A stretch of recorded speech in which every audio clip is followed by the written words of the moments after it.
माला फेरत जुग भया, फिरा न मन का फेर। कर का मन का डार दे, मन का मन का फेर।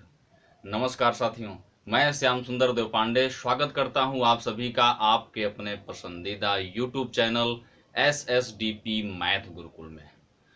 आज क्लास 12th का पहला चैप्टर रिलेशन एंड फंक्शन, संबंध एवं फलन स्टार्ट कर रहा हूं। उसके बारे में आइए इंट्रोडक्शन लेते हैं। क्या है रिलेशन एंड फंक्शन? तो विद्यार्थियों, आप कक्षा 11 में रिलेशन एंड फंक्शन, संबंध एवं फलन के बारे में कुछ पढ़ चुके होंगे। आइए रिवीजन करते हैं कि रिलेशन एंड फंक्शन क्या होता है। तो सबसे पहले हम संबंध पे चर्चा करते हैं। संबंध,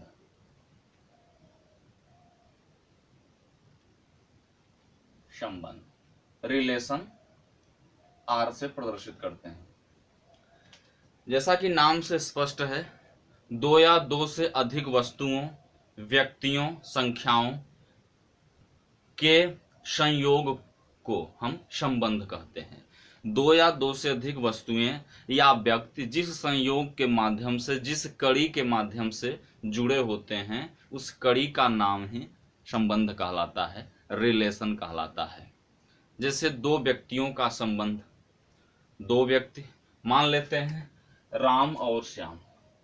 राम और श्याम, ये दोनों व्यक्ति अगर मित्र हैं तो राम श्याम का मित्र है और श्याम राम का मित्र है, या राम श्याम का भाई है तो श्याम राम का भाई है। तो संबंध के बारे में थोड़ा सा विस्तार से बताते हुए आइए संबंध की परिभाषा जानते हैं। किसी समुच्चय A के लिए if A equal to 1, 2, 3 and B equal to 4, 5, then A cross B, तो इसका जो A क्रॉस B होगा, जैसा कि आप जानते होंगे, कक्षा 11 में पढ़ चुके होंगे कि दो समुच्चयों का क्रॉस किस प्रकार से कराते हैं, क्रमित युग्म क्या होता है, ये सब आप जानते होंगे। तो A क्रॉस B, सबसे पहले समुच्चय A के प्रत्येक अवयव से समुच्चय B के प्रत्येक अवयव के साथ संबंध रखते हैं। जैसे 1 का 4 से 1 4, फिर 1 का 5 से 1 5, उसके बाद 2 का 4 से होगा 2 4, फिर 2 का 5 से होगा 2 5, फिर 3 का 4 से 3 4 और 3 का 5 से होगा 3 5, और इसको मझले ब्रैकेट में बंद कर दी। अर्थात दो या दो से अधिक समुच्चयों का क्रॉस कार्तीय गुणन, दो या दो से अधिक समुच्चयों का कार्तीय गुणन भी एक समुच्चय होता है जिसके अवयव क्रमित युग्म के रूप में होते हैं, A, B के रूप में होते हैं। इसको गणितीय रूप में हम इस प्रकार से लिख सकते हैं, दो या दो से अधिक समुच्चयों का कार्तीय गुणन A cross B equal to AB such that A belongs to capital A and B belongs to capital B। दो या दो से अधिक समुच्चयों का कार्तीय गुणन A cross B equal to AB। AB means क्रमित युग्म के रूप में, जिनका पहला अक्षर जो A है वो समुच्चय A का अवयव होगा और दूसरा जो B स्मॉल b है वो समुच्चय B का अवयव होगा। यहां आप देख सकते हैं AB AB AB AB के रूप में, क्रमित युग्म के रूप में यह उपस्थित है, जिनका पहला अक्षर 1 1 2 2 3 3 1 2 3, अर्थात 1 1 2 2 3 3 मीन्स 1 2 3। ये पहला अक्षर A का अवयव है और दूसरे अवयव समुच्चय B के अवयव हैं। तो दो या दो से अधिक समुच्चयों का कार्तीय गुणन के बारे में हमने यहाँ थोड़ा सा चर्चा की। आप विस्तार से क्लास 11th में पढ़ चुके होंगे, तो क्लास 12th में बस उतना ही बताया जाएगा जो क्लास 12th का सिलेबस होगा या आप जो 11th में भूल चुके होंगे उसका सिर्फ रिवीजन होगा, पूरा डिटेल 11th का यहाँ पे नहीं दिया जाएगा। आप इसके लिए अलग से मेहनत कर लीजिएगा।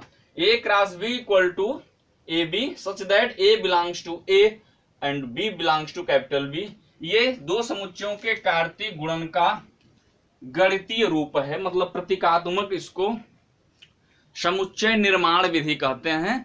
समुच्चय को लिखने की विधियों में से यह समुच्चय निर्माण विधि है। अब यहां पर बात आती है रिलेशन की, संबंध की। तो हम देख रहे हैं कि A क्रॉस B में उपस्थित सभी अवयव जो क्रमित युग्म के रूप में हैं, क्रमित युग्म के रूप में हैं, उनमें से प्रत्येक अवयव एक दूसरे से किसी न किसी रिलेशन से जुड़े हैं। यदि किसी न किसी रिलेशन से जुड़े हैं तो उनके बीच में हम इस कार्तीय गुणनफल के द्वारा प्राप्त क्रमित युग्मों को ही हम रिलेशन कहते हैं। सबसे पहले हम यहां पर आप ये समझ लीजिए, फॉर एग्जाम्पल किसी समुच्चय A को हम यहां लिख लें प्रतीकात्मक रूप में संबंध R equal to AB such that A belongs to A and B belongs to B। ये दोनों लगभग सेम होते हैं।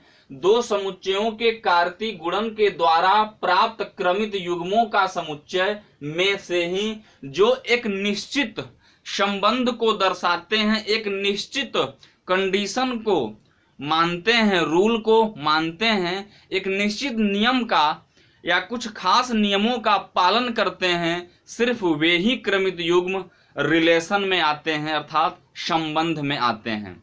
सभी के सभी कार्तीय गुणनों में उपस्थित क्रमित युग्म को हम संबंध नहीं कहेंगे।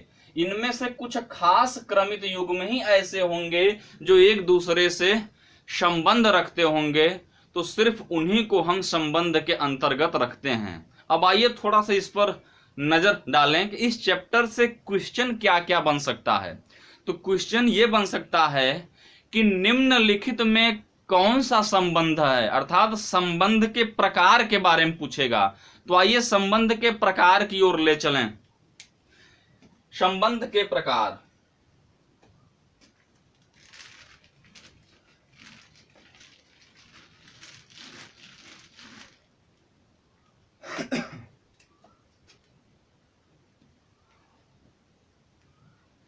संबंध के प्रकार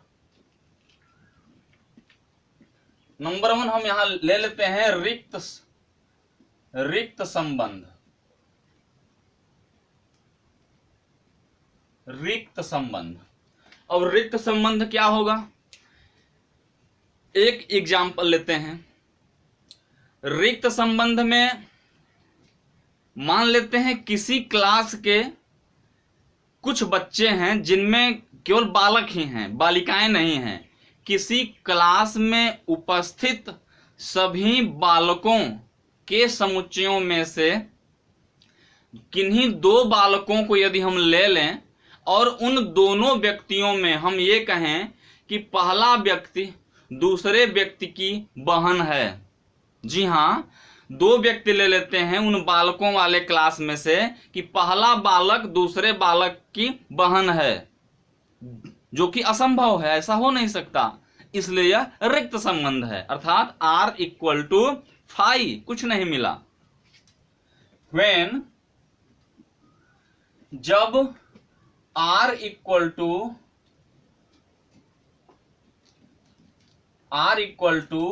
5 is the subset of AB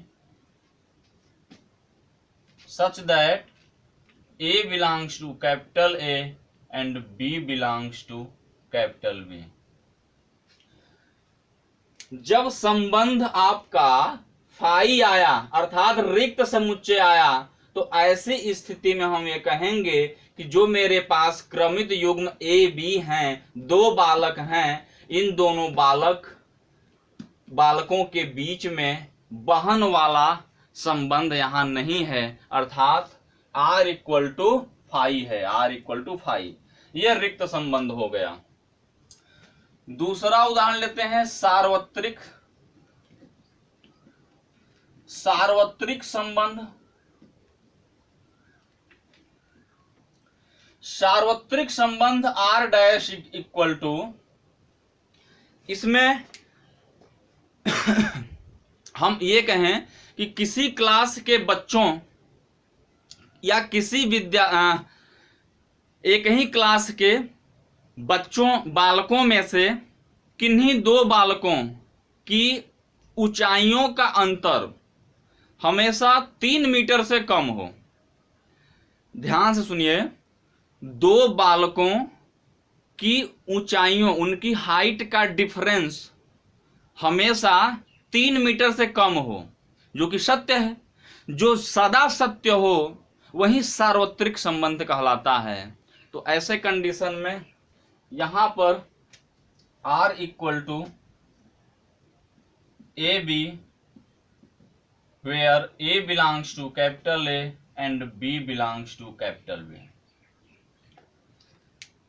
जहां A और B दो समुच्चय हैं, परंतु A और B दो समुच्चय न हो करके एक ही समुच्चय से हम संबंध प्राप्त कर सकते हैं। अर्थात एक ही समुच्चय के विभिन्न अवयवों से हम संबंध प्राप्त कर सकते हैं। वहां पर A क्रॉस B के जगह पर A क्रॉस A लिखेंगे।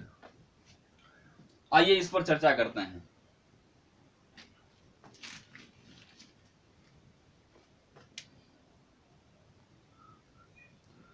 अगला है स्वतुल्य संबंध।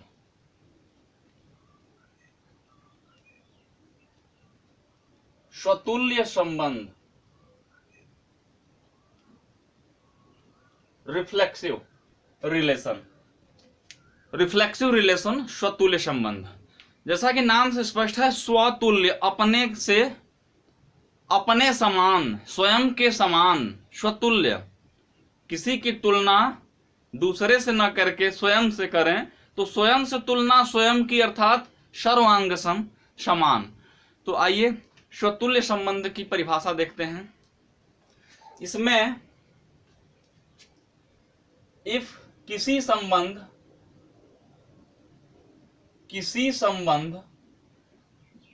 यहां पर हम एक ही समुच्चय लेते हैं, एक ही समुच्चय से समझते हैं, फिर उसके बाद दो या एक से अधिक समुच्चयों के बारे में चर्चा करेंगे। किसी संबंध A के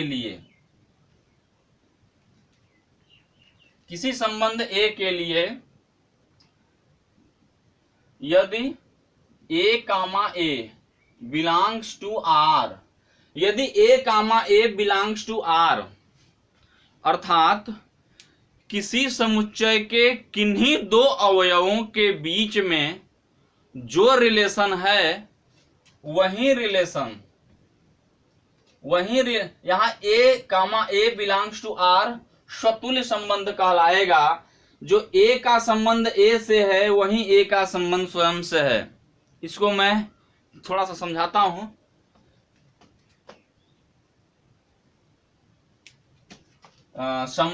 किसी संबंध A के लिए न लिख के हम यहां पर थोड़ा सा दो समुच्चयों को ले लेते हैं। समुच्चयों A व B के लिए, समुच्चयों A व B के लिए if AB belongs to R, this implies that A belongs to R. This implies that B belongs to R. ऐसे स्थिति में यहां पर स्वतुल्य संबंध होगा। फिर से समझाते हैं। जो संबंध A का B के साथ है, यदि वही संबंध A का स्वयं के साथ हो तो वह स्वतुल्य संबंध कहलाता है। जी हां, फिर से सुने। जो संबंध A का B से है वही संबंध यदि A का A से हो तो वह स्वतुल्य संबंध कहलाता है। या जो संबंध B का A से है वही संबंध B का B से हो तो वह स्वतुल्य संबंध कहलाता है। इसको हम दूसरे तरह से इस प्रकार लिख सकते हैं,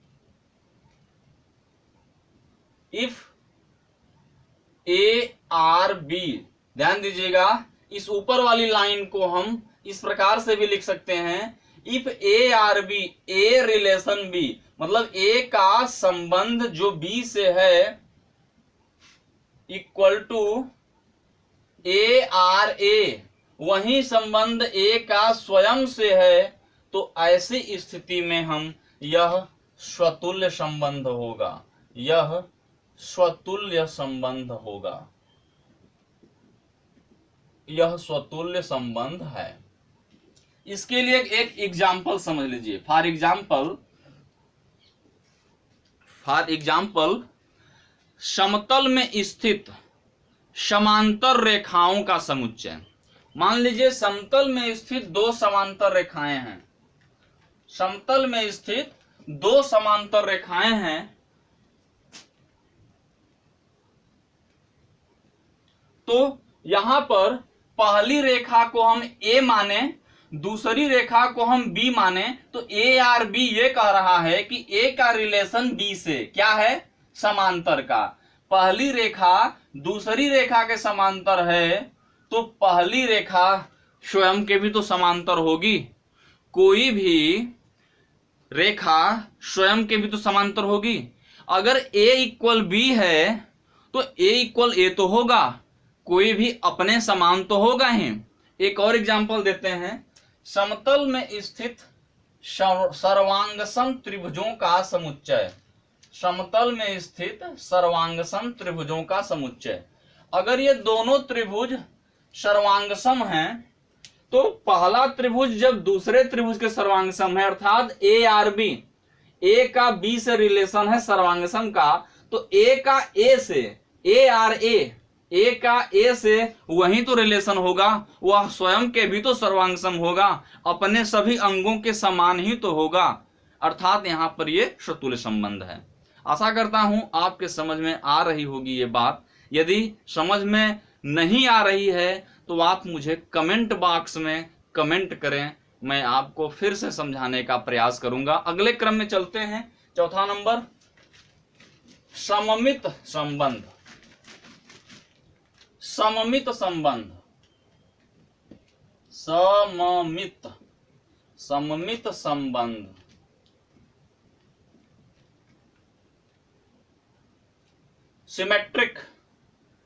सिमेट्रिक मेथड, सममित संबंध। ऐसी स्थिति में इसकी जो डिफिनेशन होगी, if AB belongs to R, this implies that BA belongs to R, अर्थात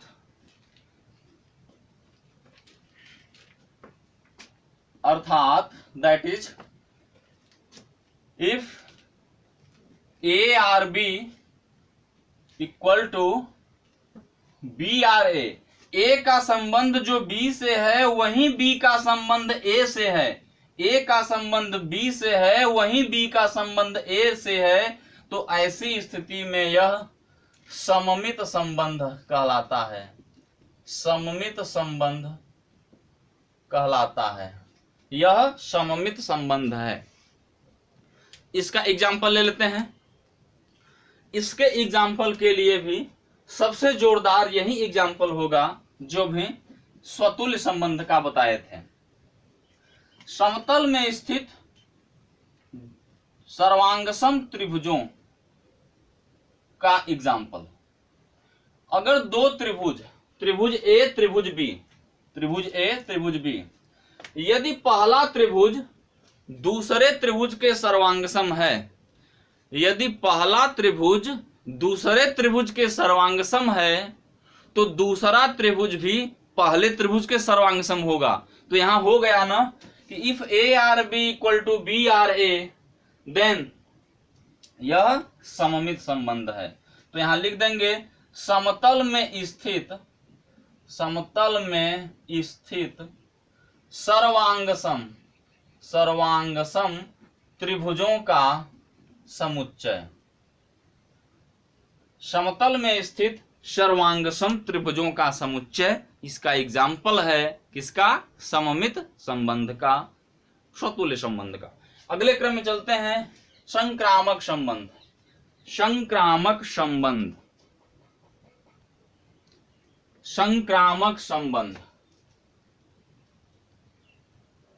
5वां नंबर, संक्रामक संबंध।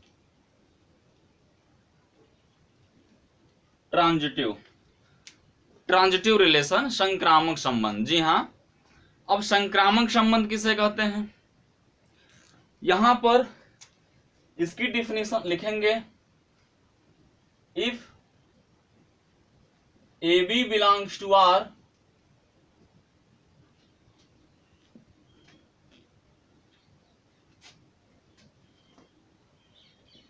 BC belongs to R,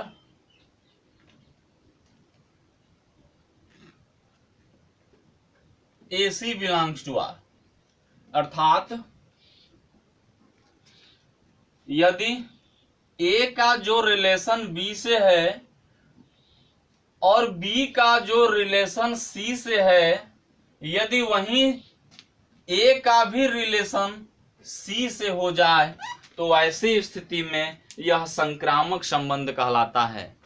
यदि ARB equal to BRC equal to ARC, अर्थात A का रिलेशन B से वहीं B का रिलेशन C से, तो A का भी रिलेशन वहीं C से होगा। ऐसी स्थिति में वह संक्रामक संबंध कहलाता है। इसका एग्जाम्पल वहीं समतल में स्थित त्रिभुजों का संबंध लिख सकते हैं, या समतल में स्थित समांतर रेखाओं का संबंध लिख सकते हैं, या राम श्याम का मित्र है और श्याम मोहन का मित्र है तो राम भी मोहन का मित्र हुआ। इस प्रकार से यहां पर समतल में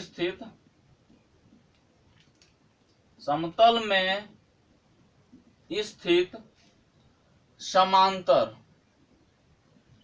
रेखाओं का संबंध संक्रामक संबंध कहलाएगा।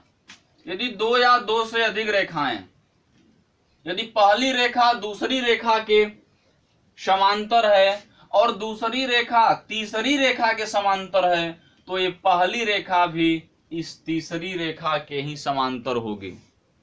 पहली रेखा ARB, A और B दोनों समांतर हैं और B और C ये दोनों समांतर हैं, तो पहली रेखा तीसरी रेखा के समांतर होगी। तो अब इन पांचों संबंधों के अलावा एक ऐसा संबंध है जिसे बोलते हैं तुल्यता संबंध।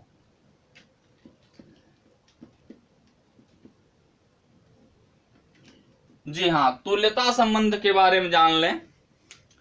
ऐसा संबंध जिसमें जो सममित, स्वतुल्य और संक्रामक, वह संबंध जो स्वतुल्य, सममित और संक्रामक तीनों हो, वहां तुल्यता संबंध होता है। और तुल्यता संबंध का भी जबरदस्त यही उदाहरण होगा, if ARB equal to BRC equal to ARC, अर्थात समतल में स्थित समांतर रेखाओं का संबंध, समतल में स्थित त्रिभुजों, सर्वांगसम त्रिभुजों का संबंध, ये तुल्यता संबंध कहलाएगा। ऐसे ही हमारे दैनिक जीवन में कई ऐसे संबंध होते हैं जो तुल्यता संबंध होते हैं। तो आप अपने एक्सरसाइज में बचे हुए शेष क्वेश्चंस, एग्जाम्पल के सभी क्वेश्चंस, डिफिनीशन, फार्मूले वगैरह पढ़ते रहिएगा जिनके पास बुक है। और जिनके पास बुक नहीं है उन्हें मैं कुछ, सभी लोगों के लिए मैं कुछ होमवर्क उपलब्ध करा देता हूं, आप लोग घर पे पढ़ें। तो होमवर्क में कुछ क्वेश्चन नोट करें, मैं यहाँ पे बोल दे रहा हूं। क्वेश्चन है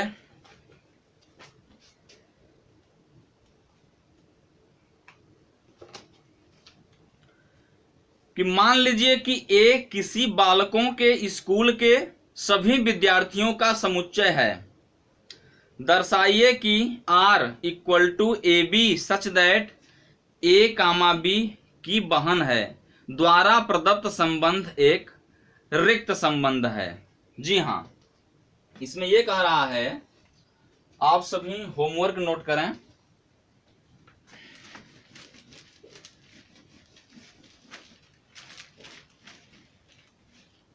होमवर्क के लिए मैं कुछ क्वेश्चन यहां पे राइट कर दे रहा हूं।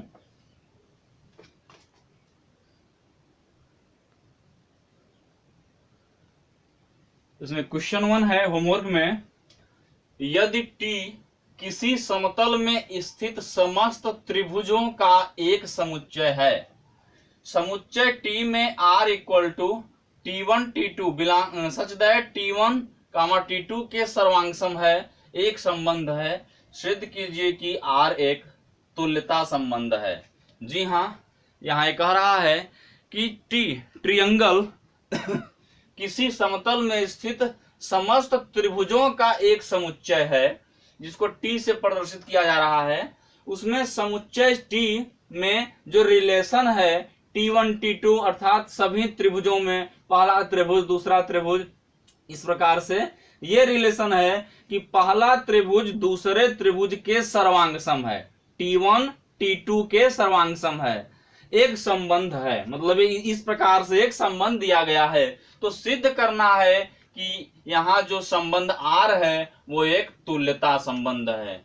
R एक तुल्यता संबंध है। क्वेश्चन नंबर 2, यदि L समतल में स्थित समस्त रेखाओं का समुच्चय है तथा R equal to L1 L2 such that L1 L2 पर लंब है, समुच्चय L में परिभाषित एक संबंध है, तो सिद्ध कीजिए कि R सममित है, किंतु यह न स्वतुल्य है और न संक्रामक, अर्थात यहाँ तुल्यता संबंध नहीं है। ये दोनों इस प्रकार से हमें सिद्ध करने हैं, जांचने हैं। दोनों क्वेश्चन का मतलब आप समझ चुके होंगे। मैं एक बार फिर से रिवीजन कर देता हूं। पहले क्वेश्चन में ट्रियंगल का एक समुच्चय दिया है और कह रहा है कि वे सभी ट्रियंगल्स में ये दिखाना है कि यदि पहला त्रिभुज दूसरे त्रिभुज के सर्वांगसम है तो वहां दिखाना है कि यहाँ तुल्यता संबंध है, अर्थात हमें यह सिद्ध करना होगा कि उन दोनों त्रिभुजों में स्वतुल्य, सममित और संक्रामक तीनों कंडीशन है, तीनों स्थितियों का तीनों संबंध वहां पर फॉलो हो रहे हैं। क्वेश्चन नंबर 2 होमवर्क में यह है क्वेश्चन कि यदि L लाइन समतल में स्थित समस्त रेखाओं का समुच्चय है, L इक्वल टू मध्य ब्रैकेट में L1 L2 L3 अर्थात सभी प्रकार के लाइनों का वो समुच्चय है, जो कि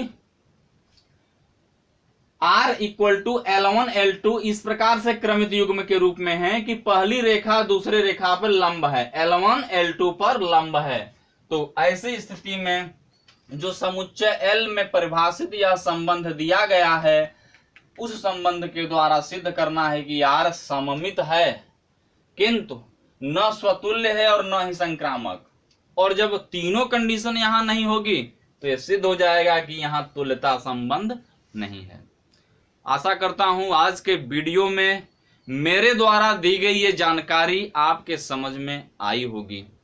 यदि समझ में आई है तो इसे और लोगों तक फॉरवर्ड करें, इसे शेयर करें ताकि और लोगों को इसका लाभ पहुंचे। यदि समझ में नहीं आया है तो वीडियो को फिर से देखें अथवा हमें कमेंट करें, हम कमेंट द्वारा आपके सभी प्रश्नों का जवाब देंगे। तो इंतजार करिए मेरे अगले वीडियो का। मिलते हैं अगले वीडियो में, तब तक के लिए नमस्कार, नमस्ते, जय हिंद।